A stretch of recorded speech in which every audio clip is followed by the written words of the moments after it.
ताई काय होत होतं मोठी सून म्हणून, म्हणजे कशा पद्धतीने हागवणे कुटुंबियाकडून तुम्हाला वागणूक दिली जात होती, काय सत्य आहे यातलं? म्हणजे त्या घरामध्ये माझी जी नणंद आहे करिश्मा आगवणे एक मिनिट बाजूला आणि बोला. माझे जे दीर आहेत आणि माझी जी सासू आहे की त्यांनी कायम मला टॉर्चर केलेलं आहे. म्हणजे माझं लग्न झाल्या एका महिन्यातच त्यांनी मला टॉर्चर करायला सुरुवात केली होती. म्हणजे छोट्या छोट्या गोष्टीवरून मला म्हणजे करिश्मा आगवणे जी नणंद आहे ती त्रास द्यायची की साडीच अशी घालते, कपडीच अशी घालते, किंवा सासऱ्यांकडे बघते, किंवा घरामध्ये काम करत नाही, हे असं करते. म्हणजे छोट्या छोट्या गोष्टींवरून नंदेने खूप मला त्रास दिला होता. बरं बरं. कधीपासून काय त्रास दिला जात होता? काय स्वरूप, कशा पद्धतीने म्हणजे त्रास तुम्ही दिला जी जात भूमिका घेतली घर सोडण्याची, का घेतली?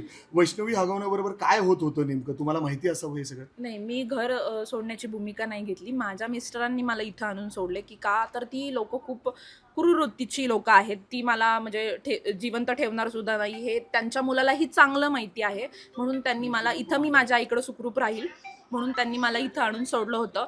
काही दिवसातच आम्ही वेगळं राहणार होतो, म्हणजे फ्लॅट घेऊन. मुळातच आम्ही वेगळंच होतो त्या घरामध्ये. एक जी रूम आहे त्या साईडला बाहेरची, तिथे मी 1.5 वर्ष त्या रूममध्ये जाऊन मी संसार केलेला आहे. तिथूनही आम्ही आता बाहेर पडणार होतो. पण आता जे वैष्णवी बरोबर ज्या पद्धतीने मारलं जात होतं, किंवा तिचा तिच्याकडून खून केला पैसे असं मागितले जात सांगितलं होते, होतं. हे सगळं कितपत खरे? असं होऊ शकतं घरात? ते काय वातावरण वगैरे होतं असं मारण्यास?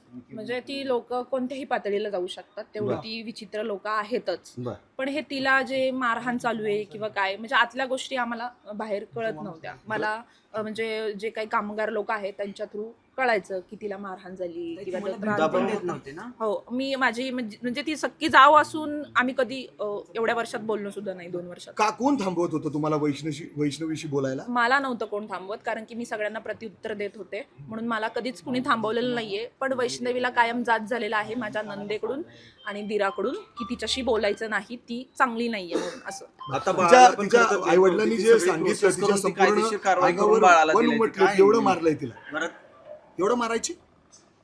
ते म्हणजे मला घरातलं काहीच माहित नाही, कारण की मी तुम्हाला सांगते ज्यानुसार की मी 1.5 वर्ष वेगळे राहिले घरात होते. काम करणारे लोक सांगायचे. हा, ते काम करणारे लोक सांगायचे मला की तिला एवढा त्रास आहे, तेवढा. पण आपण माझे मिस्टर तिच्या पतीला एवढे पण बोलायचे की तू एवढा त्रास देऊ नको, तर तो बोलायचा की तुमच्या नवरा बायकोंबद्दल तुम्ही बघा, माझ्यामध्ये बोलू नकोस किंवा पडू नकोस. किंवा माझ्या मिस्टरांवरती पण शशांक हागवणेनी आरोप केलं होतं की नाही का, खोटे, की तुझं पण काहीतरी आहे म्हणून तू माझ्या बायकोची एवढी बाजू घेतोय वगैरे. आम्हाला दिसायचा त्रास तिचा, सगळं व्हायचं, पण आम्ही बोलू शकलो नाही कधी. मोठं हुंडा मागितलं, गाडी मागितली, कोटी रुपये मागितले, त्याचबरोबर त्या गाडीचं तर एक सांगायचं म्हणजे, माझी सासू जी आहे त्यावेळेस आम्ही तर एकत्र होतो, त्या पाळण्यावरती झोपाळा जो आहे आमच्या घरातला हॉलमधला, त्यावरती त्या बसून तिच्या मम्मीशी बोलत होत्या की तेव्हा मी हे ऐकलं होतं की हा फॉर्च्युनर पाहिजे, कसं सगळ्या ब्रँड गाड्या असल्या की कसं चांगलं दिसतं ना, हा शब्द मी ऐकला होता त्यांच्याकडून. बरं, तुम्ही स्वतः ऐकले? हा, मी स्वतः ऐकला होता. बरं, म्हणजे पैसे हे सगळं मागायचे ते? हो, शशांक हगवणे तर त्यांनी तर सगळं मागितलेलं आहे. मी स्वतः पाहिलेलं आहे की तिच्या वडिलांनी गॉगल, मोबाईल, जे काय वॉच आहे ते माझ्यासमोर घरामध्ये आलेलं आहे, बघितलेलं आहे. आणि त्याच्या म्हणजे तो त्याच्यावरती पण एवढा आम्हाला रुबाब दाखवायचा माझ्या मिस्टरांना की बघ मी कशी तिला धाकात ठेवलीये वगैरे, नाही का, की आम्ही सगळं घेतोय करतोय वगैरे.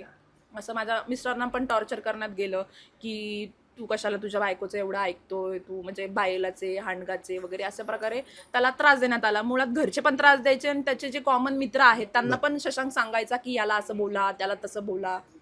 मग ते त्यात पण त्रासाला माझे मिस्टर एक कंटाळले. सीसीटीव्ही समोर आलंय ज्याच्यामध्ये तुम्ही मोबाईल, म्हणजे तुमचा मोबाईल हिसकलेला आहे, तुमचे कपडे फाटलेत, हो. तुम्ही रस्त्याने पळताय, काय नेमकं घडलं होतं तुमच्यासोबत? त्यावेळेस म्हणजे माझ्या मिस्टरांचं तिथं वॉशिंग सेंटर होतं आणि ते म्हणजे जे आमदारकी चालू होती त्या प्रचारामध्ये ते गेले होते माझे मिस्टर. आणि घरी मी इकडे भाऊबीज करून मी माझ्या घरी गेले होते उशिरा.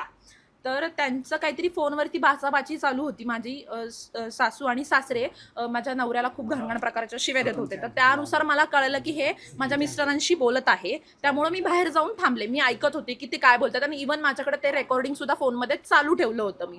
तर त्याच्यानंतर तो फोन कट झाला. ते म्हणत होते तू इथं ये, तुला दाखवतो आम्ही. मग ते चौघजण त्याला मारण्याच्या याच्यातच उभे होते, नाही का. पण मला वाटलं नव्हतं की ते कदाचित माझ्या अंगावर येतील. पण ती तिकडून माझ्या सासूबाई अशा म्हटल्या की घराचं वाटोळं केलंय हिने, तर मी त्यावरती काही रिएक्शन दिलं नव्हतं. पण माझी जी नणंद आहे करिश्मा हगवणे, तिने खूप खूप म्हणजे घाण प्रकारचा शब्द वापरला, जो मला म्हणजे तिने प्रवृत्त केलं उलटं बोलण्यासाठी, की त्यानुसार मी उलटं बोलले. तर मला माझ्या सासऱ्यांनी मारहाण केली, माझे कपडे फाडले, त्याच्यानंतर नंदेनी पण मारहाण केली, सासूनी पण मारहाण केली, आणि माझा दीर शशांक हगवणे यांनी मला खाली पाडून माझे केस म्हणजे इंदळून त्यांनी माझा मोबाईल घेऊन, कारण की मोबाईलमध्ये माझं रेकॉर्डिंग चालू होतं हे त्याला माहिती होतं, आणि ते मोबाईल ओढून घेऊन तो पळत गेला. आणि त्याच्या मागे मोबाईल घेण्यासाठी मी पळत होते, कारण की माझ्या त्या मोबाईलमध्ये सगळे प्रूफ होते, म्हणून मी त्याच्या मागे पळत होते.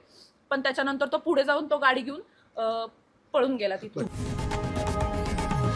लोकशाही मराठी ऐका, पहा, जागरूक रहा.